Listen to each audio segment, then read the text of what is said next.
How's everybody doing? Welcome back to another episode of the Banker Next Door. I'm your host, Dr. Joe Berquist. Today, I wanted to take a look at what I thought was a great example of how a bank's board of directors and their senior management team can work together during a crisis moment and changes that you may realize that you might need to make in that crisis. I also want to look at a concept called learning agility. I'm going to do this. So this is the article that we're going to look at today, basically how Western Alliance and its board navigated a crisis. But first, I want to read you a blog post that kind of ties into this about a concept called learning agility. The advantage that experienced bankers have over less experienced one was on full display at Bank Directors Bank Board Training Forum this week in Nashville, Tennessee. Pinnacle Financial Partners CEO Terry Turner said on stage that part of the bank's philosophy is to hire almost exclusively seasoned bankers, usually people with at least 10 years of experience. And Western Alliance Bancorp's CEO Kenneth, if I'm saying this correct, Vecchione, credited his bank's success in surviving a deposit run in the spring of 2023 with the board and management team's experience at larger banks. And we're going to get into that in a second when we get into this article. Experience is undoubtedly important, but there's another trait that boards can use when assessing the strength of senior executives. It's called learning agility. According to Peter Thies, managing director at the consulting firm Pearl Meyer, who spoke on stage at the JW Marriott Nashville, learning agility is the ability to take your prior experience and apply it to a new and challenging situation, he said. You can actually measure somebody's strength at that. According to a champion of the term who developed an assessment tool for it while as an executive at Korn Ferry, Kenneth Demuse, learning agility doesn't equate with book smarts. It's the ability to learn from experience, which Demuse believes is critical for managers and executive leaders of all industries. You know what to do when you don't know, Demuse says. I would think it would be impossible to be successful in the C-suite without being learning agile, Demuse says. Intelligence doesn't differentiate successful executives. People aren't fired because they lack intelligence at the executive level. They get fired because they lack social skills or emotional intelligence or learning agility. Not everyone needs to be learning agile. Many jobs in banking, for example, require a diligent and repetitive adherence to policies and procedures. But it's a basic quality for leaders, Demuse argues. Learning agile people can figure out how to handle novel situations. That must have been on display inside the Western Alliance management meetings last year as the team reacted to the crisis that was unfolding as billions in deposits walked out of the bank's doors. The management team and board pivoted. It came up with new ideas to calm depositors and investors, and that made all the difference. So I like this concept of learning agility. It's basically taking the experience you have and being able to apply it to new and challenging situations. And I think we've all experienced this. A couple times in my career, I ended up having bosses that I thought were incredible people. They were intelligent, compassionate, highly skilled, highly trained people that are incredibly competent, very smart, confident, reassuring. Just very, very good at their jobs, very, very good at their craft, very, very good at what they did. What I was shocked to find out is that some of these people only had high school degrees. They did, no college whatsoever, and yet they had ascended to a very high level, executive level within some of these banks that I was at, and it was pretty amazing because the one gentleman I had actually worked with for a number of years before I found out that he had never gone to college. And I was just blown away by this because I think you have a tendency to pigeonhole people. You kind of see somebody and you think to yourself, oh, well, that person is extremely intelligent. They must have all these degrees. They must have college or an MBA or some kind of advanced degree beyond that. And then you find out they don't. And it's just an interesting thing because I think I would be willing to say in most banks, most of the people that are on executive management teams, at the very least, probably have at least a college diploma, at the least. But the reason why I say this is because the reason why these people were able to ascend up the ladder, the reason why they ultimately became as good as they did, I believe, is because of this concept of learning agility. They were great at taking the experience that they had and being able to apply that experience to new and challenging situations. They were basically said, you know what, I can, I don't have maybe all this book smarts, and I don't maybe know of certain things out there, but I can learn this job. I can learn this business, and the experiences that I have along the way, I can take those experiences and I can reapply them over here. And maybe if I've got a touch of emotional intelligence, what else does it say here? If I have if I have really good social skills, if I have emotional intelligence, what was the Powerpuff Girls, sugar and spice and the dash of sugar and spice and everything nice. So if they had, if you sprinkle all that in there, you could probably get somebody who's pretty darn good. So okay, so let's move on to the article here. So how Western Alliance and its board navigated a crisis. So Western Alliance Bancorp CEO and chairman both shared lessons from navigating the banking crisis of the spring 2023 at Bank Directors Bank Board Training Forum. So Kenneth Vecchione remembered exactly where he was on the Friday afternoon when he learned that SVB, Silicon Valley Bank Financial Group, had taken the huge loss that spooked investors and depositors and led to a deposit run on the bank. The CEO of the Phoenix, Arizona-based Western Alliance Bank Corporation was en route to an emergency root canal. That's a perfect timing, as they say, as Murphy's Law. When an investment banker called him with the news about the Santa Clara, California-based Silicon Valley Bank's parent company, Vecchione recalled that he was still reeling from the news while sitting in the dentist's chair. The dentist says, "Ken, I got to shoot you up with Novocaine," he remembered. And I said, "No need, doc. I'm going to be numb for a couple of days." And I was.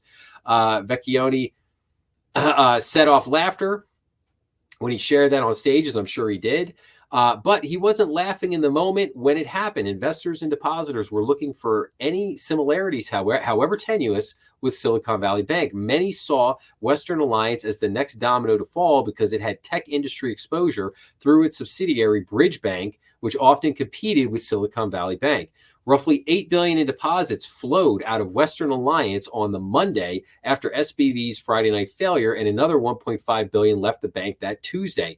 What followed next became a case study in how a bank's board and management team could work together through a fast unfolding crisis and come out stronger on the other side. Western Alliance set the foundation for its crisis response about 5 years before the actual crisis happened, according to Vecchione. That's when the bank's leadership went through the strategic planning process and assessed its growth ambitions. At around $63 billion in assets, management decided they need to start building the infrastructure needed for a $100 billion bank. Part of that process entailed looking at the skills its board of directors possessed and figuring out what gaps needed to be filled. The bank used a skills matrix to examine what it already had on the board and what it still needed, a step that many bank boards fail to take, said James McElphin, a partner at Bryan Cave Leighton Paisner LLP and bank director board member who spoke prior to the event. That's how the bank's leadership decided they needed more experienced bankers on the board. Not just board members, but board members who were bankers. Today, the bank has $80.6 billion in assets, and roughly half its 14-person board consists of former bankers. That's really interesting. So, so basically 7 out of its 14 board members are former bankers. So those directors guided management to beef up its risk management infrastructure and improve its liquidity and capital stress testing as the bank has grown. The bank also upgraded its C-suite with members who had experience at large banks. It's also very interesting.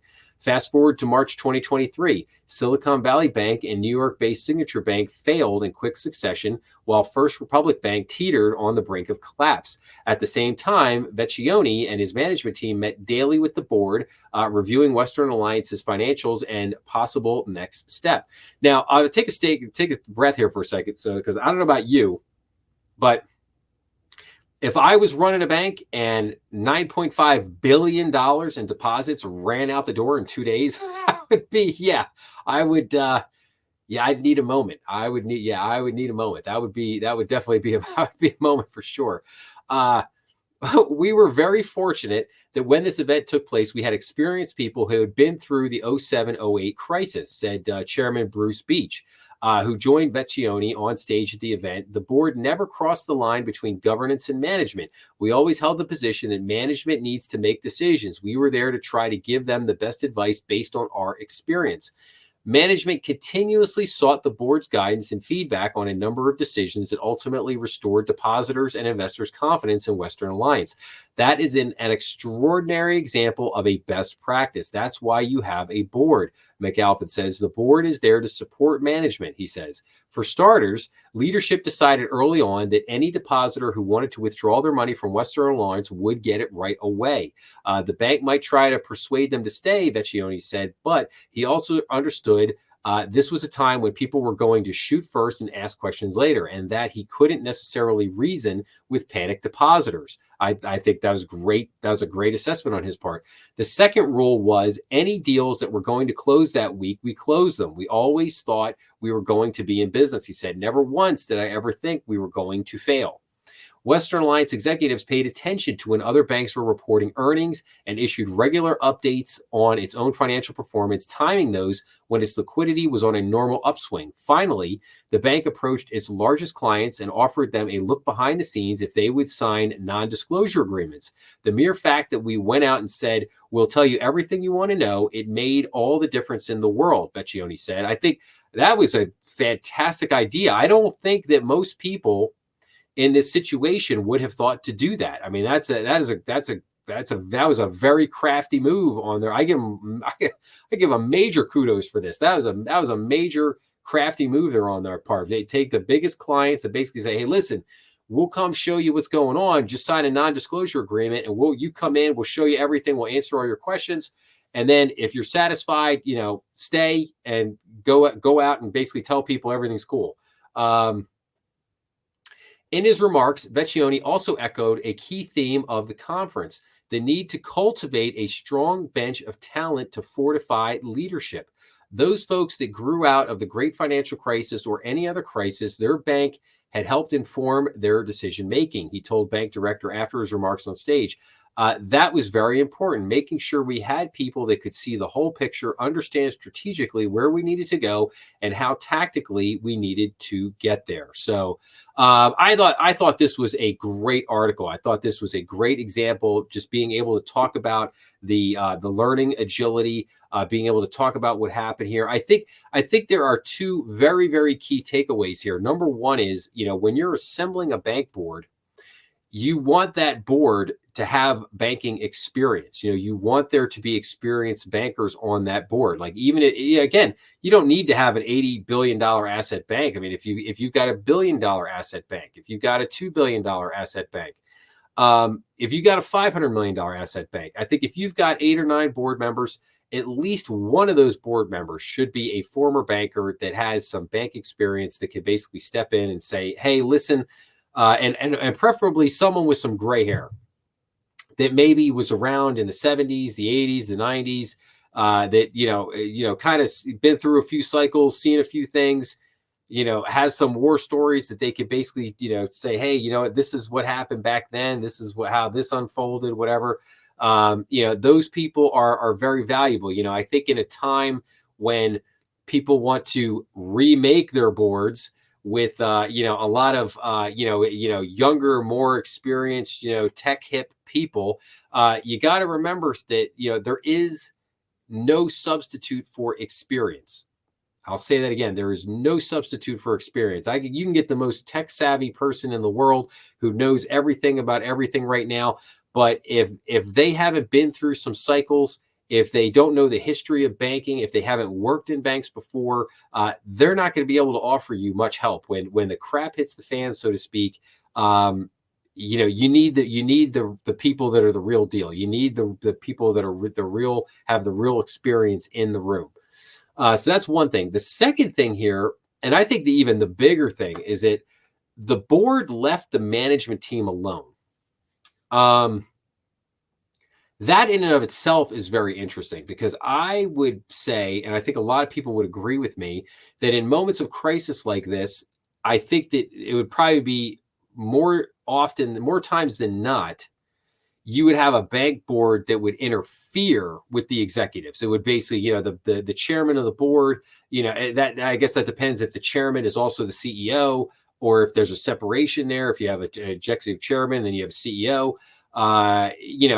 You might have some clashing there because you might have the chairman of the board, you might have some of the board members basically, directly telling the executive management team of the bank, like, no, here's what you guys are going to do. I mean, maybe just give them straight marching orders. Here's what you're going to do. Here's how you're going to do it. Go do it. Whereas that's not really how the bank is supposed to run. It's the executive management team is who's supposed to be running the bank. The board, again, is just supposed to be there for support and guidance. Basically, they go back to the board. They tell them what's going on.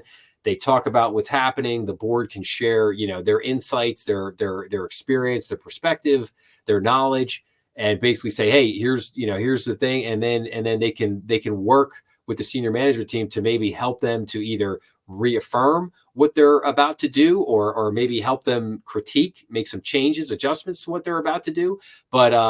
But they shouldn't be telling them necessarily what to do. They shouldn't be saying, oh, you're going to do X, Y, and Z. I mean, it's really, because that's the management teams. That's the CEO, the CFO. It's their job to craft the plan, course of action, decisions, and then go from there. So, okay. So I'll wrap up with this on this particular episode. So I have an interview coming out with, a wonderful lady named Stephanie Craig, and it's all about her firm. Basically does crisis management. They handle all kinds of crisis management situations. And I thought that interview that will be premiering tomorrow. And I thought that interview on, interviewing a crisis management expert kind of bookended really nicely with this episode on basically learning agility and how to manage a crisis. In this case, what happened at Western Alliance Bancorp. So like I said, so check out that episode, as well as thanks for checking out this one. So if you like this episode, though, please make sure to like, share, and subscribe, as that always helps the channel. Please make sure to leave your comments down below. We are on YouTube, Rumble, and all major podcast platforms. Please make sure to check out some of the other content on the channel, and I will see everybody again real soon.